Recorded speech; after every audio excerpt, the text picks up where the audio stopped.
6 ta водитель kerak bizga ishxonaga. Videoni oxirigacha ko'ring, to'liq ma'lumot beraman. Video boshlanmasdan oldin videoga like bosib, savollaringizni kommentariyaga yozsangiz va do'stlaringizga jo'natib qo'ysangiz, juda yaxshi bo'ladi. Bo'lmasa videoni boshlaymiz. Xo'p, bizning ishxonaga ba'zi Polshada, Radom shahrida joylashgan 6 ta водитель kerak bo'ladi. 4 ta B kategoriya bilan 2 kishi C kategoriya plus kod 95 bilan chip kartasi bo'lishi kerak. Oyliklarga kelsak, oylik 250 zlotdan boshlanadi. B kategoriyasi borlarga 250 zlotdan boshlanishiga.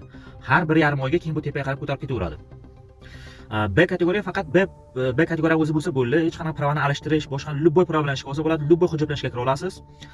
C kategoriya ham xuddi shunday, любой hujjat bilan ishga kira olasiz. Faqatgina sizga chip karta bilan 95 kerak bo'ladi C bo'yicha kirish uchun. C kategoriyaga 350 zlotdan boshlanadi, B kategoriyaga 250 zlotdan boshlanadi. Shuni esdan chiqarmangizlar. Til bilish muhim emas. Переводчик bilan gaplashasiz. Ish butun Yevropa bo'yicha yuriladi. Keyin hujjatlarga kelsak, любой hujjatlar. Keyin faqat bitta narsani esdan chiqarmangizlar, aloqaga chiqishdan oldin nalog to'lanmaydi. Ya'ni darrov bu yerga bir ikkita aqllar chiqib, nalog to'lamasa nima kerak? Yo'q, masalan, agar prosta o'tib keting, ishlayotgan odamlar ko'p bu yo'nalishga, misol uchun o'sha nalogsiz ishlayman deyotganlar ham ko'p, sharoit shunga to'g'ri kelayotganlar ko'p. Ishlayman deganlar kelib ishlasa bo'ladi. Atak nalog to'lamaydi lekin. Sizni deport qiladimi, deport qilmaydimi, uni men bilmayman.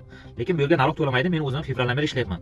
Tak что kim ishlamoqchi bo'lsa, aloqaga chiqasizlar. Men sizlarga o'sha adresni aytaman, adresga borasizlar, ishga chiqib ketasizlar. 4 ta B kategoriyaga, 2 ta C kategoriya bo'yicha dalnimal odam kerak bo'ladi hozir. Hammaga rahmat.